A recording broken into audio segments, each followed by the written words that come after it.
Mon déplacement à Ouidah a été extrêmement émouvant parce qu'on lit l'histoire de l'esclavage. On apprend à l'école quand on est petit ce commerce triangulaire. On s'indigne de la manière dont des êtres humains ont traité d'autres êtres humains. Mais c'est vraiment quand on touche du doigt, quand on voit la porte du non-retour, la case où les esclaves arrivaient. C'est quand on touche ça du doigt qu'on mesure l'inhumanité, l'ignominie et la souffrance.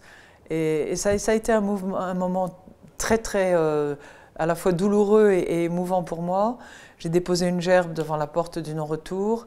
On a tous, avec toute mon équipe, marqué un moment de silence et de recueillement. Et c'est un souvenir très fort avec lequel je rentre. En même temps, parce qu'il y a toujours dans la vie du triste et du joyeux.